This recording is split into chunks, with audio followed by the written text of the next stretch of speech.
Yes, hello dear students.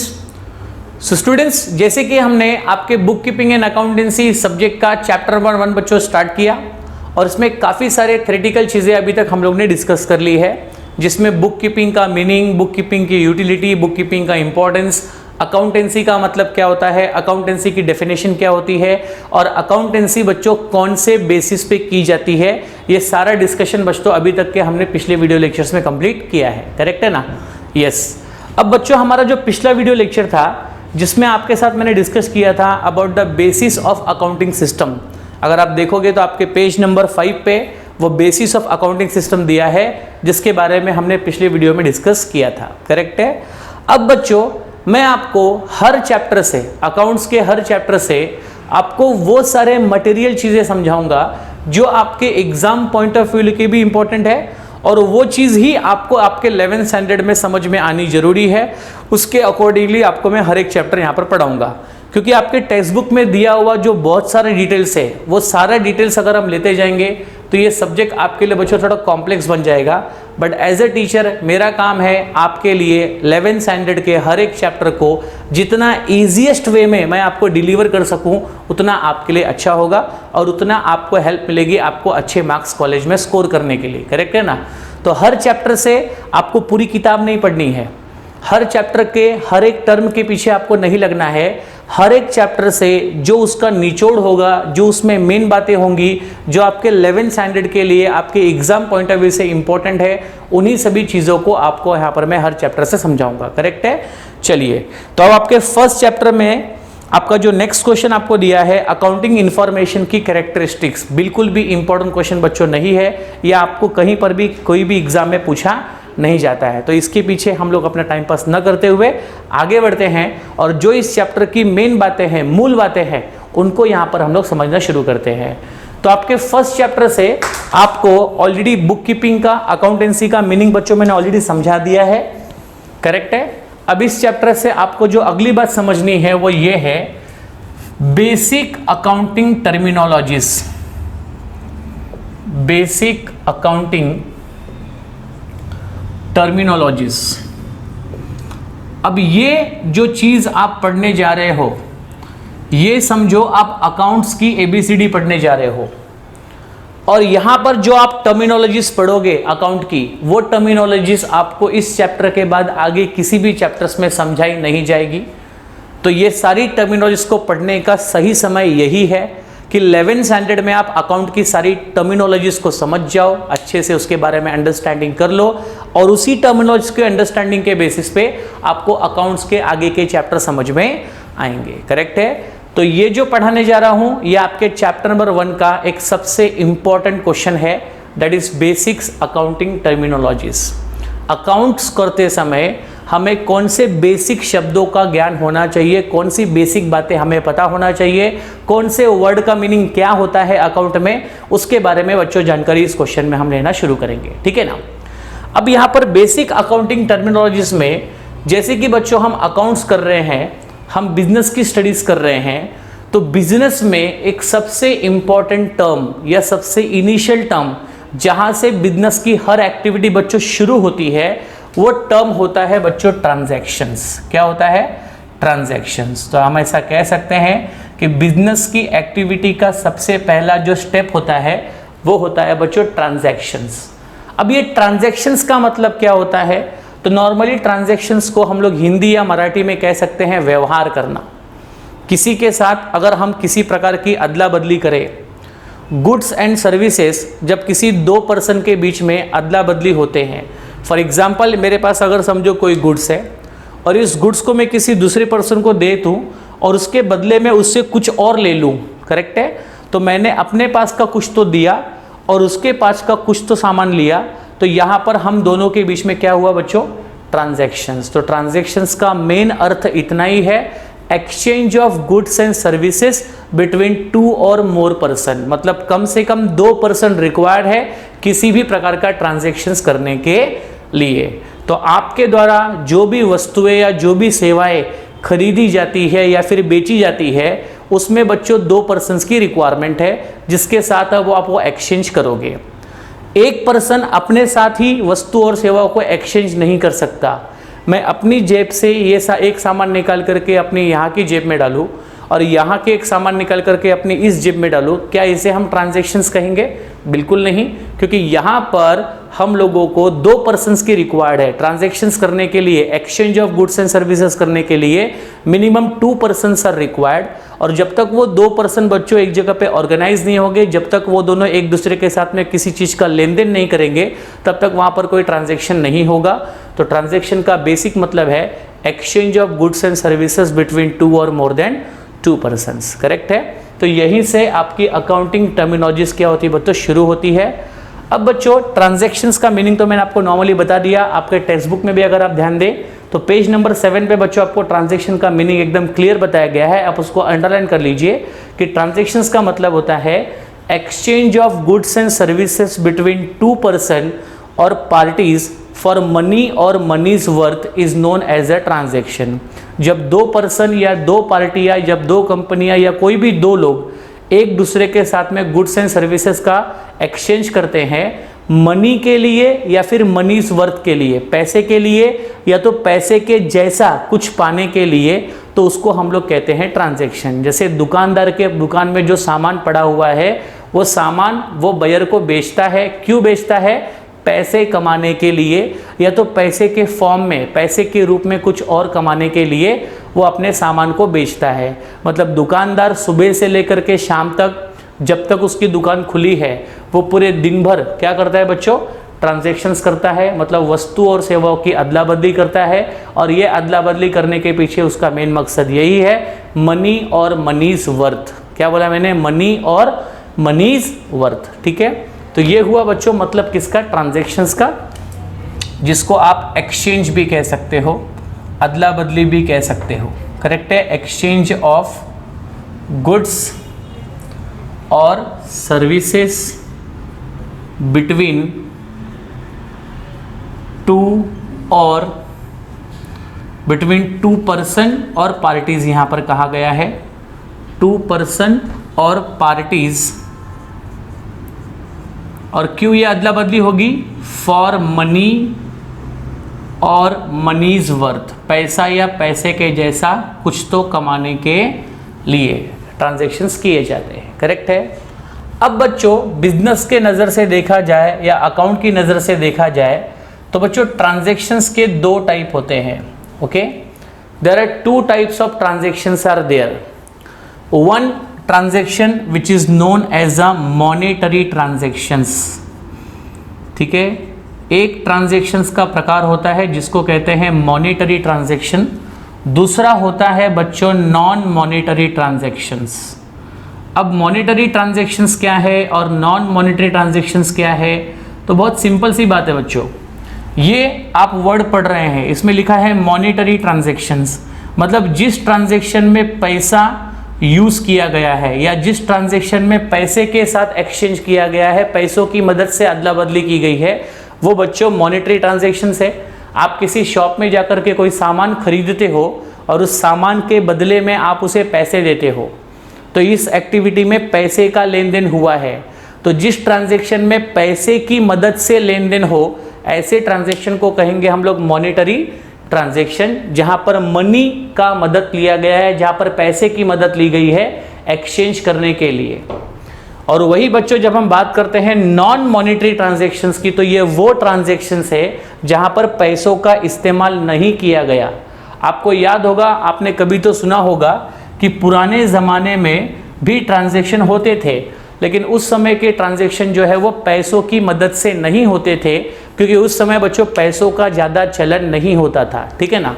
तो non monetary transactions में money का इस्तेमाल नहीं किया जाता है, तो इसको एक प्रकार का बार्टर सिस्टम भी कहा जा सकता है। अगर आपने पुराने ज़माने का सिस्टम अगर सुना होगा, जहां पर वस्तु और सेवाओं को वस्तु और सेवाओं के साथ ही एक्सचेंज किया जाता था, मतलब वहां पर बच्चों पैसों का इस्तेमाल ट्रांजैक्शन में नहीं करके, जैसे एग्जांपल मेरे पास अगर समझो कोई वस्तु है, तो मेरे पास की वस्तु में किसी दूसरे को दे करके मुझे कोई दूसरी वस्तु चाहिए वो मैं ले सकता हूँ। तो यहाँ पर जो एक्सचेंज हो रहा था वो गुड्स के बदले में गुड्स, सर्विस के बदले में सर्विसेज, मतलब यहाँ पर कहीं पर भी बच्चों पैसों को इन्वॉल्व नहीं किया जाता था in the non monetary transactions में। But to be very frank, मैं आपको क्लियरली बता दूँ, कि हम जो अकाउंट्स पढ़ने वाले हैं उस अकाउंट्स में बच्चों only and only monetary transactions are going to be consider, non monetary transactions को कहीं पर भी कंसीडर किया नहीं जाएगा। तो आप सिर्फ इसके बारे में जानकारी रखिए कि नॉन मॉनेटरी ट्रांजैक्शंस वो ट्रांजैक्शन है जिस ट्रांजैक्शन में पैसों का इन्वॉल्वमेंट नहीं होता है या जिस ट्रांजैक्शन में पैसों की मदद नहीं ली जाती है। ये एक प्रकार का बार्टर सिस्टम है जो ट्रेडिशनल ज़माने में इसका इस्तेमाल किया जाता था, लेकिन आज के ज़माने में हर चीज़ बच्चों पैसों के माध्यम से ही एक्सचेंज होती है। तो आज का हमारा जो अकाउंटिंग सिस्टम जो हम बीके में पढ़ेंगे वो बच्चों पूरी तरह से बेस्ड है किस पे, मॉनेटरी ट्रांजैक्शंस पे। तो हमको कहीं पर भी नॉन मॉनेटरी ट्रांजैक्शन कंसीडर नहीं करना है। We only have to consider the monetary transaction where the money और money's worth has been use, जहाँ पर पैसा या पैसे की कीमत का दूसरा कुछ यूज़ किया गया है उसको कहेंगे मॉनेटरी ट्रांजैक्शन। अभी मनीज वर्थ का मतलब होता है चेक हो सकता है, डिमांड ड्राफ्ट हो सकता है, करेक्ट है ना। तो पैसे के रूप का कोई दूसरा फॉर्म होना चाहिए, उसको बोलते हैं मनीज वर्थ, और उसका इस्तेमाल मॉनेटरी ट्रांजैक्शंस में किया जाता है, करेक्ट है। अगर आप टेक्स्ट बुक में देखोगे तो आपको मॉनेटरी ट्रांजैक्शन और नॉन मॉनेटरी ट्रांजैक्शन के सारे प्रकार बताए गए हैं, करेक्ट है। चलिए ध्यान दीजिएगा, तो मॉनेटरी ट्रांजैक्शंस में क्या लिखा है, please concentrate everyone. The transactions which involve an exchange of money और मनीज वर्थ डायरेक्टली और indirectly is called as a monetary transaction. मतलब जिस ट्रांजैक्शन में पैसा या पैसे के जैसा कोई चीज़ इन्वॉल्व है, अब वो यहाँ पर एक्सचेंज जो है वो डायरेक्ट हो रहा है या फिर इनडायरेक्ट हो रहा है। सामने सामने अगर मैं किसी को पैसे दे रहा हूँ या पैसे ले रहा हूँ तो ये डायरेक्ट ट्रांजैक्शन हुआ। अगर मैं चेक के थ्रू किसी को पैसे दिला रहा हूँ या डिमांड ड्राफ्ट के थ्रू अगर पैसे दिला रहा हूँ तो ये इनडायरेक्ट एक्सचेंज हुआ, करेक्ट है ना। Yes, only monetary transactions are recorded in the books of account. एकदम क्लियर बात है कि हम यहाँ पर जो भी अकाउंटिंग करेंगे वो सारी अकाउंटिंग बच्चों इसी ट्रांजैक्शन के बेसिस पे होगी, that is called as a monetary transactions पे, करेक्ट है ना। यस, अब बच्चों अगर हम मॉनेटरी ट्रांजैक्शंस की बात अगर करें तो मॉनेटरी ट्रांजैक्शंस में भी बच्चों दो टाइप हो जाते हैं। एक हो जाता है बच्चों कैश ट्रांजैक्शन और दूसरा होता है क्रेडिट ट्रांजैक्शंस, ठीक है। तो मॉनेटरी ट्रांजैक्शंस के कितने प्रकार है बच्चों, दो प्रकार है। एक है कैश ट्रांजैक्शन और दूसरा है क्रेडिट ट्रांजैक्शन। कैश ट्रांजैक्शन का मतलब क्या होता है, जब किसी प्रकार का कोई व्यवहार कैश के बेसिस पे हो, आपने कोई सामान खरीदा और उसके पैसे आपने इमीडिएट दे दिए, आपने कोई वस्तु खरीदी, आपने कोई सर्विसेज ली और उसका पेमेंट आपने इमीडिएट कर दिया। तो जब किसी वस्तु और सर्विसेज को लेकर के उसका पैसा इमीडिएट हम पे करते हैं तो वो ट्रांजैक्शन क्या होता है बच्चों, कैश ट्रांजैक्शन होता है, जहां पर सेटलमेंट ऑफ अकाउंट जो है वो ऑन द स्पॉट हो जाएगा, जहां पर हिसाब जो है वो इमीडिएट क्लियर हो जाएगा। जैसे वस्तु और सेवाएं खरीदी और बेची जाएगी उसी समय उसका पेमेंट दे करके ट्रांजैक्शन को सेटल कर लिया जाएगा, उसको बोलते हैं कैश ट्रांजैक्शंस, करेक्ट है। अगर हम क्रेडिट ट्रांजैक्शंस की बात करें तो क्रेडिट ट्रांजैक्शंस का मतलब होता है बच्चों उधार का ट्रांजैक्शन, जहां पर वस्तु और सेवाएं तो आपने ले ली लेकिन उसका पैसा आपने इमीडिएट नहीं दिया, उसका पैसा देने का आपने प्रॉमिस किया इन फ्यूचर। मतलब क्रेडिट ट्रांजैक्शन में जो पैसों का पेमेंट है वो फ्यूचर में होगा और कैश ट्रांजैक्शन में जो पेमेंट है वो बच्चों ऑन द स्पॉट होगा, करेक्ट है। तो cash transaction is always happening on the spot basis और क्रेडिट ट्रांजैक्शन का पेमेंट जो है वो हमेशा फ्यूचर के बेसिस पे होता है, करेक्ट है। तो ये अर्थ हुआ कैश ट्रांजैक्शन का और क्रेडिट ट्रांजैक्शन का, और आई होप आपने दोनों प्रकार के ट्रांजैक्शन कभी ना कभी तो अपने लाइफ में किए ही होंगे, ठीक है ना। ध्यान दीजिए, आपके टेक्स्ट बुक में क्लियर लिखा है कैश ट्रांजैक्शन के बारे में कि a business transactions in which cash is paid और रिसीव्ड इमीडिएटली। जिस ट्रांजैक्शन में कैश दिया और कैश लिया जाता है इमीडिएटली, मतलब उसी जगह पर, उसको कहा जाता है कैश ट्रांजैक्शंस, जहां पर पैसे का लेन देन जो है वो इमीडिएट हुआ, ऑन द स्पॉट हो गया। कुछ एग्जाम्पल बच्चों दिए गए हैं। गुड्स आपने परचेस किया, वस्तु आपने खरीदी है, गुड्स मतलब होता है वस्तु, आपने खरीदी है कैश बेसिस पे 15,000, मतलब गुड्स आपने परचेस किया और 15,000 आपने तुरंत दे दिया, तो ये हुआ आपका कैश ट्रांजैक्शन। और एक एग्जांपल दिया है, आपने अपने वर्कर्स की, अपने स्टाफ की आपने सैलरी पेड की, तो सैलरी आपने कैसे पेड की, कैश में पेड की। तो कोई भी ट्रांजैक्शन आप कैश में करो, किसी भी ट्रांजैक्शन में आप पैसे को इन्वॉल्व करो, कोई भी ट्रांजैक्शन आप इमीडिएट पेमेंट करो, वो आपका बन जाता है कैश ट्रांजैक्शन। वहीं पर अगर हम बात करें बच्चों क्रेडिट ट्रांजैक्शंस की, तो क्लियरली वहां पर लिखा आप देख सकते हैं कि a credit transaction is one in which cash is not paid, जहां पर कैश पेड नहीं किया जाता या कैश रिसीव नहीं किया जाता इमीडिएटली। ऐसा नहीं है कि इसमें पैसा इन्वॉल्व नहीं है, इसमें पैसा इन्वॉल्व है, लेकिन उस पैसे को लिया और पैसे को दिया कब जाएगा बच्चों? फ्यूचर में। पैसे को लिया और पैसे को दिया कब जाएगा बच्चों? फ्यूचर में। मतलब फर्क सिर्फ इतना है कि यहां पर पैसा दिया और लिया ऑन द स्पॉट हो रहा है, इमीडिएट हो रहा है, जैसे एक्टिविटी ट्रांजैक्शन हुआ तुरंत पेमेंट दे और लेकर के क्लियर हो गया। यहां पर आपने सामान खरीद लिया, वस्तु खरीद ली, सर्विस आपने खरीद लिया, सर्विस आपने दे दी, लेकिन पेमेंट आपका ऑन द स्पॉट आपको ना तो मिलेगा ना तो आपको देना है। इसमें जो पैसों का लेन देन होता है वो बच्चों कब होता है? फ्यूचर में होता है। ठीक है, तो ये हुआ आपका क्रेडिट ट्रांजेक्शंस। एग्जाम्पल आपको दिया है कि goods sold on credit, goods हमने क्रेडिट पे सोल्ड किया, उधार पे बेचा मिस्टर अमन को 8,000 रुपए का। तो 8,000 रुपए का सामान आपने उधार पे बेचा है, तो सामान आपके पास से चला गया, लेकिन उसका जो पैसा है वो अमन आपको बच्चों फ्यूचर में देगा। अब वो फ्यूचर बच्चों 2 दिन का हो सकता है, 10 दिन का हो सकता है, 1 महीने का हो सकता है। उस 1 महीने के बाद वो अमन आपको पैसा देगा। तो पेमेंट कब होगा? 1 महीने के बाद होगा। पेमेंट आपका फ्यूचर में होगा, तो वो ट्रांजेक्शन को क्या कहा जाएगा? क्रेडिट ट्रांजेक्शन्स कहा जाएगा। ठीक है, उसी तरह से अगर आपने मशीनरी को सोल्ड किया है मिस्टर अमर सिंह को और वो भी क्रेडिट पे, तो आपके पास कोई मशीनरी है, वो मशीनरी आपने किसी को उधार पे बेची है, तो उधार पे कोई भी चीज़ अगर आप बेचते हो या खरीदते हो तो वो आ जाता है आपके क्रेडिट ट्रांजैक्शंस के अंतर्गत। Agreed now? तो ये पूरा कहानी आपको समझ में आ गया होगा अबाउट मॉनेटरी ट्रांजैक्शन, जहाँ पर पैसों का इन्वॉल्वमेंट है, यहाँ पर पैसों का लेन देन इमीडिएट हो जाएगा और यहाँ पर पैसों का लेन देन कब होगा बच्चों? फ्यूचर में होगा। ठीक है, और नॉन मॉनेटरी का मतलब तो मैंने आपको क्लियरली बता ही दिया, जहाँ पर ट्रांजैक्शन से हुआ है, लेन देन तो हुआ है, लेकिन यहाँ पर लेन देन में पैसों का कोई इन्वॉल्वमेंट नहीं है, ना तो प्रेजेंट में ना तो फ्यूचर में। करेक्ट है? ध्यान दीजिएगा। So the transaction, non monetary में आइए, the transaction which does not involve an exchange of money और मनी इज वर्थ, जिस ट्रांजैक्शन में पैसा या पैसे की कीमत का कुछ भी इन्वॉल्व नहीं है, डायरेक्टली भी नहीं, इनडायरेक्टली भी नहीं, उसको कहेंगे हम लोग non monetary transactions. N exchange of one thing against another thing, यहां पर एक चीज के बदले दूसरी चीज एक्सचेंज हो रही है, एक गुड्स के बदले दूसरा गुड्स दिया जा रहा है, तो ये हुआ गुड्स और गुड्स का ट्रांजैक्शन। सर्विस और सर्विस का ट्रांजैक्शन, जहां पर कोई मनी का इन्वॉल्वमेंट नहीं है, एक प्रकार का बच्चों बार्टर सिस्टम ही है। आप देखिए आगे इसमें क्लियर लिखा हुआ है कि is called as a barter transaction, जहां पर गुड्स एंड सर्विसेज को गुड्स एंड सर्विसेज के अगेंस्ट ही एक्सचेंज किया जाता है, जहां पर पैसों का कोई इन्वॉल्वमेंट होता नहीं है। इसको कहते हैं हम लोग नॉन मॉनेटरी ट्रांजैक्शंस। यहां तक क्लियर है आप लोग को? चलिए, तो ये हुआ आपका। अब बच्चों नॉन मॉनेटरी ट्रांजैक्शंस के आगे कुछ छोटे छोटे वर्ड्स दिए हैं, उनका अर्थ बच्चों आपको पता होना चाहिए। जिसमें देखो सबसे पहले आपका लिखा है बच्चों एंट्री। ये एंट्री का मतलब क्या होता है? बात को समझिए जरा, एंट्री का मतलब क्या होता है? देखो आपके बिजनेस में, और याद रखना मैं अभी से इसकी बात बिल्कुल नहीं करूंगा क्योंकि इसके लिए बुक्स ऑफ अकाउंट में कोई जगह नहीं है। तो हम जिस भी ट्रांजैक्शंस की बात करेंगे या जो भी अकाउंटिंग डिस्कशन करेंगे वो सब बच्चों किससे रिलेटेड होगा? मॉनेटरी से रिलेटेड होगा। नॉन मॉनेटरी ट्रांजैक्शंस की कोई बात यहाँ पर नहीं करेगा। ठीक है, चलिए, तो नेक्स्ट बच्चों आपके सामने एक वर्ड आया है एंट्री। इस एंट्री वर्ड का मतलब क्या होता है?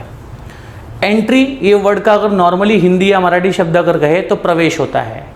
देखिए आपके पास जो भी बुक्स ऑफ अकाउंट है, ये आपका बुक्स ऑफ अकाउंट है जहां पर आप ट्रांजैक्शंस को बच्चों रिकॉर्ड करते हो। क्या करते हो? ट्रांजैक्शंस को रिकॉर्ड करते हो। आपके बिजनेस का हिसाब किताब आप जिसमें लिखते हो वो आपका बुक्स ऑफ अकाउंट है। आपके ट्रांजैक्शंस, आपके बिजनेस में जो भी व्यवहार हुए हैं, आपके बिजनेस में जो भी व्यवहार हुए हैं, उन व्यवहारों को जब हम लोग बुक्स ऑफ अकाउंट में रिकॉर्ड करते हैं, बात को समझिएगा, आपके बिजनेस में जो भी ट्रांजैक्शंस हुए, जो भी लेन देन हुआ, जो भी पैसा आया, पैसा गया या फ्यूचर में आएगा या फ्यूचर से आएगा, ये सारा ट्रांजैक्शंस आपको एक बुक्स ऑफ अकाउंट में रिकॉर्ड करना होता है।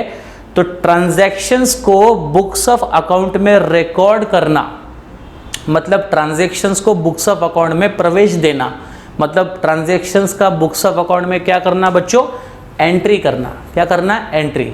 बिजनेस का कोई ट्रांजैक्शन हुआ, एंट्री करो। एंट्री करो मतलब उस ट्रांजैक्शंस को बुक्स ऑफ अकाउंट में क्या करो? रिकॉर्ड करो। करेक्ट है? आइए, तो एंट्री वर्ड का मतलब यहाँ पर दिया है बच्चों आपको recording of a business transaction in the proper form और method in the books of account. Account के बुक में अगर आप ट्रांजैक्शन को प्रॉपर फॉर्म में रिकॉर्ड कर रहे हो, मतलब आप ट्रांजैक्शंस की एंट्री कर रहे हो। क्या कर रहे हो? एंट्री, मतलब ट्रांजैक्शंस को बुक्स ऑफ अकाउंट में रिकॉर्ड करने के प्रोसेस को कहा जाता है एंट्री करना। करेक्ट है? चलिए, तो एंट्री का मीनिंग आपको समझ में आ गया होगा। नेक्स्ट वर्ड बच्चों आपको दिया है नैरेशन। ये नैरेशन का मतलब क्या होता है? देखो, याद रहे बच्चों कि जब भी बुक्स ऑफ अकाउंट में आप कोई एंट्री पास करते हो, जब भी बुक्स ऑफ अकाउंट में आप किसी ट्रांजैक्शंस को एंटर करते हो, तो आपने वहाँ पर जो एंट्री की है, ठीक है ना, उस एंट्री को ब्रीफ में एक्सप्लेन करना होता है। क्या करना होता है? ब्रीफ में एक्सप्लेन करना होता है। फॉर एग्जाम्पल, अभी इसके बाद वाले चैप्टर्स में आपको मैं सिखाऊंगा जर्नल एंट्री कैसे पास की जाती है।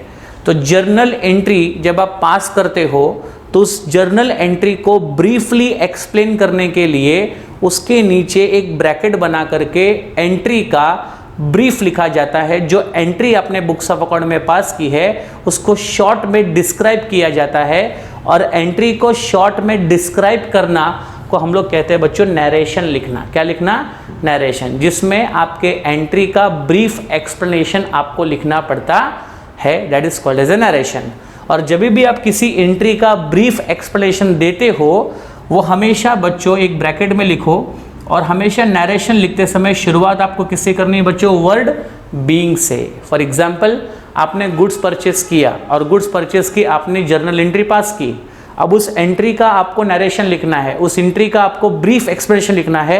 तो जहां पर आप उस एंट्री को पास करोगे उसके नीचे ब्रैकेट बना करके लिखेंगे बीइंग। क्या लिखेंगे? बीइंग, मतलब नरेशन हमेशा बीइंग वर्ड से शुरू होता है। आपके ऑब्जेक्टिव के लिए भी आपको याद रखना है, बीइंग लिखिए, और बीइंग होने के बाद जो ट्रांजैक्शंस का एंट्री आपने पास किया वो ट्रांजैक्शंस आपको क्लियर लिखना पड़ेगा। तो ये पता चल जाएगा कि आपने जो एंट्री पास किया है वो एंट्री किस ट्रांजैक्शंस की है। वो ट्रांजैक्शन को ब्रीफली एक्सप्लेन करना is called as a narration. ठीक है, आप देख सकते हैं वहां पर लिखा है बच्चों नैरेशन का मतलब यहां पर आपको बताया गया है उसी पेज पे। Yes, a brief explanation of the business transaction. Business के ट्रांजैक्शन जिसकी अपने बुक्स ऑफ अकाउंट में एंट्री पास की है उसी को ब्रीफली एक्सप्लेन करने को कहा जाता है नरेशन। और नरेशन वर्ड की शुरुआत हमेशा बीइंग वर्ड से होती है। दैट सेट आपको इतना ही समझना है। करेक्ट है? चलिए, तो ये हुआ बच्चों आपका नरेशन। नेक्स्ट वर्ड आपके सामने है बच्चों गुड्स। ये गुड्स क्या होता है? देखो, गुड्स क्या होता है बच्चों? तो गुड्स को अगर नॉर्मली हिंदी या मराठी शब्द में कहा जाए तो गुड्स का मतलब होता है माल। देखो, बिजनेस में आपने सुना होगा माल आया माल गया, मेरे दुकान में माल खत्म हो गया है, मेरे दुकान से माल आ रहा है, मेरे दुकान में माल जा रहा है। तो ये जो चीज होती है जिसका हम बिजनेस कर रहे हैं, एक कपड़े की दुकान में आप जाओ तो उस दुकान में आपको कपड़े ही कपड़े दिखेंगे, तो वो कपड़ा उस दुकान का क्या बनेगा? गुड्स बनेगा। करेक्ट है? आप किसी इलेक्ट्रॉनिक शोरूम में जाओ, वहां पर जितनी भी इलेक्ट्रॉनिक चीजें रखी गई है वो सारी चीजें उस दुकान की क्या बनेगी? गुड्स बनेगी। तो इन सिंपल वे गुड्स का मतलब होता है एक ऐसा आर्टिकल, एक ऐसी चीज जिसका बिजनेस किया जाता है, जिसका व्यापार किया जाता है। तो जिस चीज का आप बिजनेस करते हो वो चीज आपके लिए क्या बनेगी बच्चों? गुड्स बनेगी। करेक्ट है? तो आपके आसपास जितनी भी दुकानें हैं, आप कहीं बोलोगे बर्तन की दुकान है, शूज़ की दुकान है, कपड़े की दुकान है, तो ये सारी दुकानें वस्तुओं के नाम से बुलाई जा रही है क्योंकि उस दुकान में वो वस्तु मिलती है। तो जिस वस्तु का बिजनेस किया जाता है, जिस वस्तु को खरीदा जाता है बेचने के लिए, खरीदा जाता है बेचने के लिए, उस चीज़ को हम लोग क्या बोलते हैं? गुड्स बोलते हैं। फॉर एग्जाम्पल, ये कपड़े बच्चों मैंने खरीदे हैं, ये कपड़े मैंने खरीदे हैं, बेचने के लिए नहीं खरीदे, यूज़ करने के लिए खरीदे, तो ये मेरे लिए गुड्स नहीं है। लेकिन अगर मेरा काम है कपड़ों को खरीद करके बेचना, कपड़े खरीदे हैं बेचने के लिए, खरीदे हैं बेचने के लिए, तो उस केस में वो कपड़ा मेरा क्या बनता? गुड्स बनता। करेक्ट है ना? तो जो चीज़ का आप व्यापार करते हो, जिस चीज़ को खरीदते हो बेचने के लिए, वो चीज़ आपकी क्या बनती है? गुड्स बनती है। तो बिजनेस में गुड्स का मतलब सिंपल है भाई, वो चीज़, वो आर्टिकल, वो वस्तु जिसका बिजनेस किया जाएगा, जिसका व्यापार किया जाएगा, उस चीज़ को कहा जाता है गुड्स। ओके, ध्यान दीजिएगा। द टर्म गुड्स, ये जो वर्ड गुड्स है इसका अर्थ है मर्चेंडाइज, ठीक है, वस्तुएं, commodities, article, thing in which a trader trades, जिसका ट्रेडर मतलब व्यापारी ट्रेडिंग करता है, जिसका व्यापारी ट्रेडिंग करे, जिसको खरीदे बेचे, खरीदे बेचे, खरीदे बेचे, उस चीज को क्या कहा जाता है बच्चों? गुड्स कहा जाता है, ठीक है। यस, दिस आर परचेज, ये सारी वस्तुएं परचेज की जाती है या फिर मैन्युफैक्चर मतलब बनाई जाती है, और इन वस्तुओं को खरीदने का और बनाने के पीछे का जो मेन मकसद होता है वो मकसद होता है बच्चों बेचना, और बेच करके क्या कमाना? प्रॉफिट कमाना। तो कोई चीज़ अगर आप खरीदते हो बेचने के लिए और बेच करके आप अगर प्रॉफिट अर्न कर रहे हो तो वो चीज़ आपकी क्या बन जाएगी बच्चों? गुड्स बन जाएगी। करेक्ट है? तो आपको गुड्स का मीनिंग क्लियर हो गया रहेगा। आपको एग्जाम्पल दिए गए हैं कि medicine are goods for the chemist. किसी मेडिकल की शॉप में जाओ, वहाँ पर जो मेडिसिन रखी गई वो मेडिसिन बच्चों उस केमिस्ट के लिए गुड्स है। उसी प्रकार से वेजिटेबल्स भी गुड्स है। किसके लिए? वेजिटेबल वेंडर के लिए। वेंडर बोले तो व्यापारी, वेंडर बोले तो सेलर, ठीक है। Parts like tyre, engine, gearbox, cable, ये सब प्रोड्यूस किया जाता है व्हीकल मैन्युफैक्चरर के द्वारा, जैसे Bajaj company, Bajaj auto company, hero company, Motors company, ये सब बच्चों अलग अलग कंपनियां हैं जिन कंपनियों के द्वारा ये सारे पार्ट्स बच्चों बनाए जाते हैं, बेचे जाते हैं, बनाए जाते हैं, बेचे जाते हैं। तो इन कंपनियों के लिए ये सारे जो पार्ट्स है गाड़ियों के, ये सब क्या है? उनका बच्चों गुड्स है, उनका माल है, जिसमें वो ट्रेडिंग करते हैं, जिसमें वो व्यापार करते हैं। करेक्ट है यहाँ तक? ठीक है, तो ये हुआ बच्चों गुड्स का मीनिंग। इसके बाद आगे बढ़ेंगे, और भी कुछ इंपॉर्टेंट टर्म्स बच्चों हमको पढ़ने हैं। तो यहाँ तक हमने क्या पढ़ा? ट्रांजैक्शंस पढ़ा। ट्रांजैक्शन के दो टाइप पढ़े, दोनों का मीनिंग देखा। फिर मॉनेटरी ट्रांजैक्शंस के कितने प्रकार होते हैं वो देखे। फिर एंट्री मतलब क्या, नरेशन मतलब क्या, गुड्स मतलब क्या, ठीक है। चलिए, और भी काफ़ी सारे टर्म्स हमको बच्चों पढ़ने हैं। तो जो नेक्स्ट टर्म्स आपके टेक्स्ट बुक में दिख रहा है वो नेक्स्ट टर्म बच्चों आपको पढ़ना है, that is about capital. Correct है? तो नेक्स्ट टर्मिनोलॉजीज क्या है बच्चों आपके सामने? कैपिटल। अब ये कैपिटल क्या होता है? ठीक है, कैपिटल क्या होता है? सिंपल सी बात है। कैपिटल का मतलब होता है, ध्यान से सुनिएगा, capital it is the amount, it is the amount which is invested in a business by businessman, okay. तो किसी बिजनेसमैन के द्वारा जो भी पैसे बिजनेस में इन्वेस्ट किए जाते हैं, अगर आप कोई बिजनेसमैन बनोगे फ्यूचर में तो आपके पास जो भी पैसा होगा वो पैसा आपको बिजनेस में इन्वेस्ट करना होगा, वो पैसे से आपको बिजनेस स्टार्ट करना होगा। तो एक बिजनेसमैन के द्वारा बिजनेस को स्टार्ट करने के लिए जो पैसे बिजनेस में लगाए जाते हैं उन पैसों को यहाँ पर कहा जाता है कैपिटल। करेक्ट है? अगर मैं कहता हूँ कि मैंने मेरे बिजनेस का कैपिटल 10 लाख रुपए है, इसका मतलब ये हुआ कि मैंने बिजनेस में 10 लाख रुपए इन्वेस्ट किए हैं बिजनेस को स्टार्ट करने के लिए। So whatever amount a businessman invested in a business to start it, business को स्टार्ट करने के लिए जो भी पैसे बिजनेस में इन्वेस्ट किए जाते हैं उन्हीं पैसों को क्या कहा जाता है बच्चों? कैपिटल। एंड नॉट कंपल्सरली कि कैपिटल हमेशा पैसों के फॉर्म में ही होना चाहिए। whatever things, whatever money you have invested in a business, that all amounts to capital, because ये पैसा बिजनेसमैन के द्वारा बिजनेस में लाया गया है बिजनेस को स्टार्ट करने के लिए। So it is called as a capital. Correct है?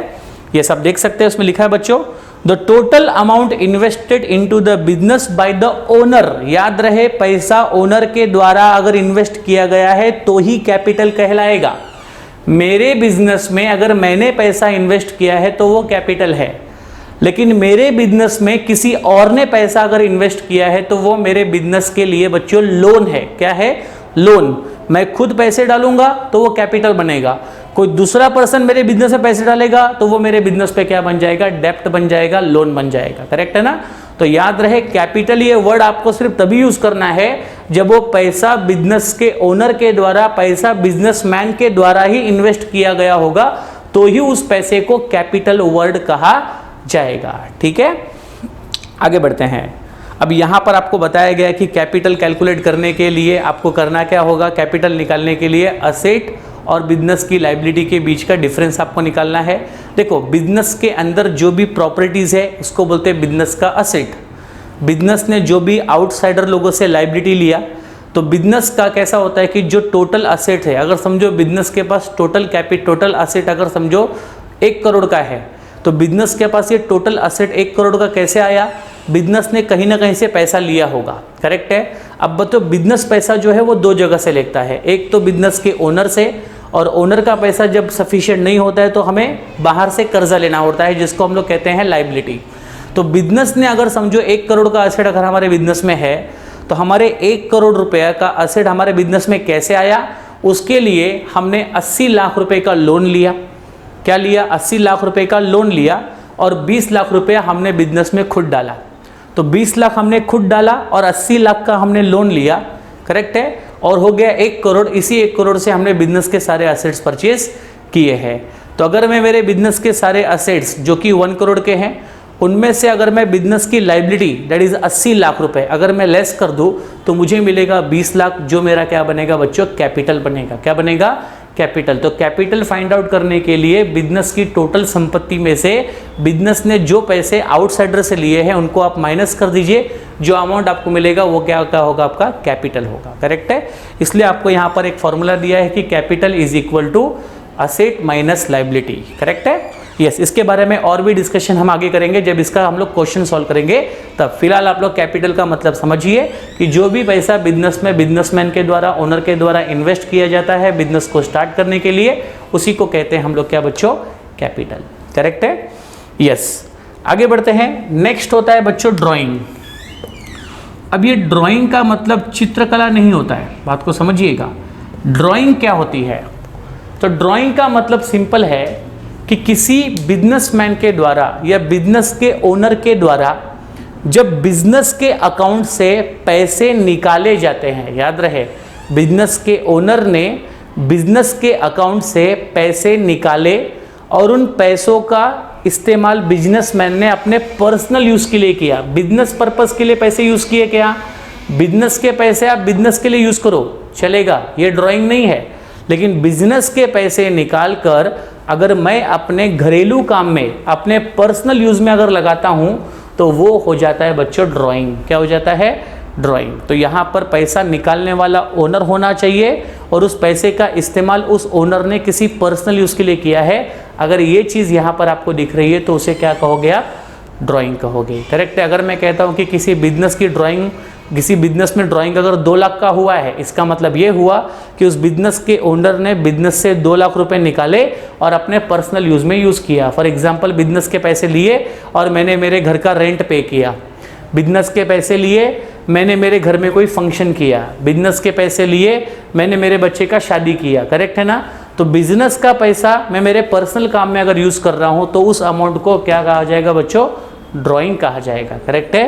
देखिए इसमें लिखा है क्लियरली कि द अमाउंट ऑफ कैश और वैल्यू ऑफ गुड्स। आप बिजनेस से कैश निकालो, चाहे आप बिजनेस से कोई वस्तु निकालो, करेक्ट है ना। कैश निकालो चाहे वस्तु निकालो, और निकाल करके उसका पर्सनल काम में यूज करो, वो भी क्या बन जाएगा? ड्राइंग बन जाएगा, ठीक है। Yes, withdrawn from the business, business से विड्रॉ किया गया ओनर के द्वारा, ओनर के द्वारा बिजनेस से विड्रॉ किया गया फॉर पर्सनल यूज के लिए, तो उसको हम लोग कहेंगे ड्राइंग। क्या कहेंगे? ड्राइंग, करेक्ट है। तो ये हुआ बच्चों ड्राइंग का मतलब। एग्जाम्पल हम देख सकते हैं कि एक प्रोपराइटर ने पे किया कॉलेज का फीस। एक बिजनेस का मालिक, प्रोपराइटर मतलब बिजनेस का ओनर, उसने अपने बच्चे के कॉलेज फीस पेड की है, करेक्ट है, या उसने अपना मेडिकल खर्चा पेड किया है, या उसने अपने पर्सनल मोबाइल बिल को भरा है, और ये सारा पैसा उसने भरने के लिए कहाँ से निकाले? अपने बिजनेस से निकाले। तो बिजनेस से निकाले हुए पैसे से वो अपने पर्सनल खर्चे कंप्लीट कर रहा है। तो ये जो पैसे उसने बिजनेस से निकाले हैं पर्सनल यूज़ के लिए, उसे कहा जाएगा ड्राइंग। अगर ये पैसे निकाल कर मैं बिजनेस में लगा देता तो ये ड्राइंग नहीं होती, लेकिन पैसे निकाल करके मैं अगर अपने पर्सनल काम में लगाऊँ तो वो अमाउंट क्या कहलाएगी बच्चों? ड्राइंग, ठीक है। चलिए, तो यहां पर हमारा और दो इंपॉर्टेंट टर्म बच्चों करेक्ट हो गया, दैट इज कैपिटल और ड्राइंग। ठीक है, यस। तो कैपिटल मतलब बच्चों क्या, बिजनेस को स्टार्ट करने के लिए जो पैसे बिजनेस में लगाओ वो कैपिटल हो जाएंगे, और बिजनेस में से जो पैसे हम निकाल कर अपने पर्सनल यूज में लगाएंगे वो क्या बन जाएगा, ड्राइंग बन जाएगा। ठीक है, नेक्स्ट टर्मिनोलॉजी आपको समझना है वो है बच्चों डेटर्स। अब ये डेटर्स का मतलब क्या होता है, तो डेटर्स का मतलब क्या, किसी भी बिजनेस में अगर आपको डेटर वर्ड दिख रहा है तो उसका अर्थ क्या है। तो बच्चों डेटर का मतलब ये होता है कि हमारे बिजनेस ने जिन लोगों को उधार पे गुड्स या उधार पे सेवाएं बेची है, बात को समझिएगा। डेटर कोई पर्सन हो सकता है, डेटर कोई ग्रुप ऑफ पर्सन हो सकता है, ठीक है ना। तो डेटर इज ए पर्सन और ग्रुप ऑफ पर्सन। डेटर जो है वो पर्सन हो सकता है या तो ग्रुप ऑफ पर्सन हो सकता है। ये कौन सा पर्सन है या ये कौन सा ग्रुप ऑफ पर्सन है, जिनके ऊपर बिजनेस का पैसा बाकी है। इन्होंने हमारे बिजनेस से उधार पे वस्तुएं ली, इन्होंने हमारे बिजनेसेस से उधार पे सर्विसेज ली और उसका पैसा इन्होंने अभी तक नहीं दिया। तो जब तक ये लोग हमारे उस वस्तु और सेवा का पैसा नहीं दे देते तब तक ये लोग हमारे बिजनेस के क्या कहलाएंगे, डेटर्स कहलाएंगे। क्या कहलाएंगे बच्चों, डेटर्स। सो डेटर उन व्यक्तियों को कहा जाता है जिन व्यक्तियों के ऊपर बिजनेस का पैसा बाकी है। इनके ऊपर बिजनेस का पैसा बाकी है, इन्होंने हमारे बिजनेस से 1 लाख रुपए का गुड्स खरीदा और वो पैसा अभी तक नहीं दिया। ये लोग पैसा 2 महीने बाद देंगे, ये लोग पैसा 3 महीने बाद देंगे, 6 महीने बाद देंगे। तो जब तक ये हमारा पैसा नहीं दे देते इन पर्सन को कहा जाएगा बच्चों डेटर्स, डेटर्स, डेटर्स। करेक्ट है ना। सो द पर्सन जिसके ऊपर हमारे बिजनेस का कर्जा है, जिसने हमारे बिजनेस से उधार पे सामान लिया है, वो हमारे बिजनेस का क्या बनेगा, डेटर बनेगा। करेक्ट है, ध्यान दीजिएगा।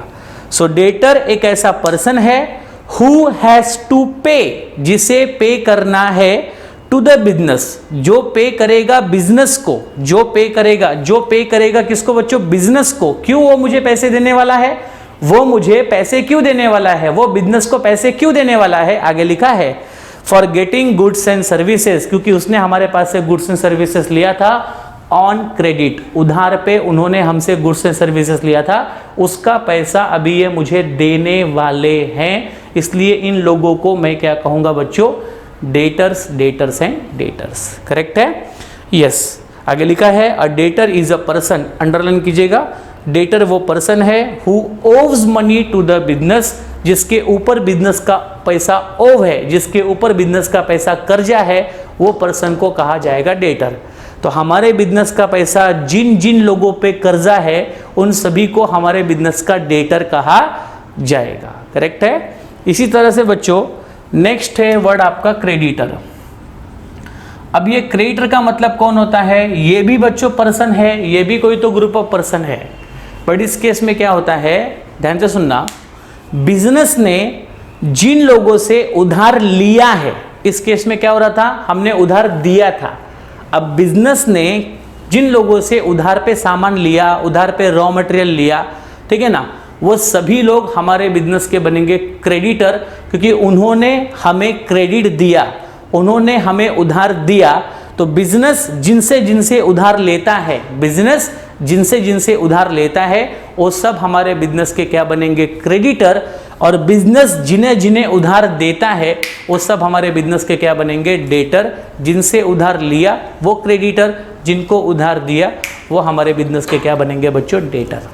Agreed now. तो क्रेडिटर का मीनिंग आई होप आपको समझ में आ गया होगा, जिनसे हमने कर्जा लिया, जिनसे बिजनेस ने उधार लिया, या जिन्हें हम पैसे देने वाले हैं, जिन्हें हम पैसे देने वाले हैं वो हमारे क्या बनेंगे बच्चों, क्रेडिटर। वैसे हमारे बिजनेस को जो रॉ मटेरियल सप्लाई कर रहा है उधार पे, वो हमारा क्रेडिटर है। तो जो भी लोग हमारे बिजनेस को क्रेडिट सप्लाई कर रहे हैं वो सभी हमारे बिजनेस के क्या बनेंगे बच्चों, क्रेडिटर। ठीक है, ध्यान दीजिएगा। तो अ पर्सन टू होम, जिस पर्सन को बिजनेस हैज टू पे, बिजनेस को पैसे देने हैं, बिजनेस पैसे देने वाला है उन लोगों को, कौन से लोगों को? जिन लोगों से बिजनेस ने कोई गुड्स या सर्विस उधार पे लिया है, उन लोगों को बिजनेस पैसे देने वाला है, तो वो सब हमारे बिजनेस के क्या बनेंगे? क्रेडिटर।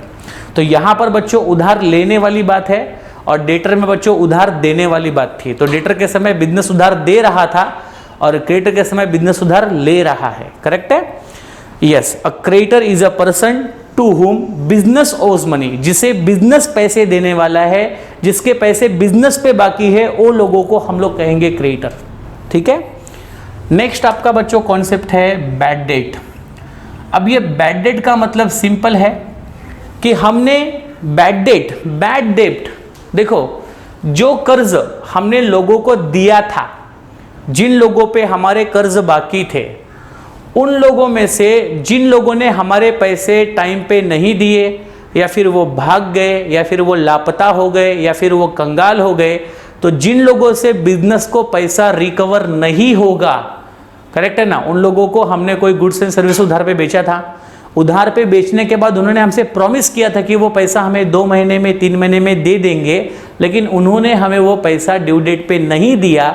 मतलब जो पैसे मेरे नहीं मिलने वाले, जो पैसे मेरे डूब गए, जो पैसे मुझे मिलने वाले थे लेकिन अब वो रिकवर नहीं होने वाले, तो उन सभी चीज़ों को हम लोग कहेंगे बैड डेट कहेंगे। क्या कहेंगे? बैड डेट, जो बिजनेस को एक प्रकार का क्या होता है बच्चों? लॉस होता है। क्या होता है? लॉस। करेक्ट है? सो बैड डेट का सिंपल मीनिंग है the amount which is irrecoverable, जो अमाउंट बिजनेस को रिकवर होने वाली नहीं है, जो पैसे बिजनेस को मिलने वाले नहीं है, उनको कहा जाएगा बैड डेट। करेक्ट है? यस, जिसको हम कहेंगे पैसा डूब चुका है। ध्यान दीजिएगा। तो है ना, इरिकवरेबल मतलब जो अमाउंट रिकवर नहीं होगी, irrecoverable amount from the debtor मतलब जिनसे हमें पैसे आने वाले हैं, और उन लोगों से जितने पैसे हमको रिकवर नहीं होंगे, उन लोगों से जो पैसे हमको नहीं मिलने वाले हैं, उस अमाउंट को कहा जाएगा बैड डेट। ठीक है? Is known as a bad debt and it is a revenue loan to the business. एक प्रकार का रेवेन्यू लॉस्ट है बिजनेस के लिए, एक प्रकार का नुकसान है, क्योंकि ये पैसों का सामान हम बेच चुके, लेकिन इनका पैसा हमें रिटर्न नहीं मिल रहा है, इसका पैसा हमें रिकवर नहीं हो रहा है, तो वो पैसा जो हम रिकवर नहीं कर पा रहे, वो हमारा क्या है बच्चों? बैड डेट्स है। करेक्ट है? यस, तो ये हुआ बैड डेट का मीनिंग। तो आई होप आपको सारे टर्मिनोलॉजीज बच्चों क्लियर हो रही होंगी। ठीक है ना? आपको सब बातें समझ में आ रही होंगी। सो प्लीज़ यहाँ तक जो मैंने पढ़ाया है उसको एक बार प्रॉपर्ली गो थ्रू कीजिए। मिलते हैं हम लोग बच्चों नेक्स्ट वीडियो में न्यू टर्म्स के साथ। तब तक इनको प्रॉपर्ली रिवाइज कीजिए। कोई डाउट्स अगर आपको होगा तो वीडियो को आगे पीछे करके दोबारा देखिएगा, आपके सारे डाउट्स यहाँ पर क्लियर हो जाएंगे। करेक्ट है? चलिए, तो मिलते हैं हम लोग बच्चों नेक्स्ट वीडियो लेक्चर में आगे के कॉन्सेप्ट के साथ। तब तक बाय एवरीवन, टेक केयर, जय हिंद।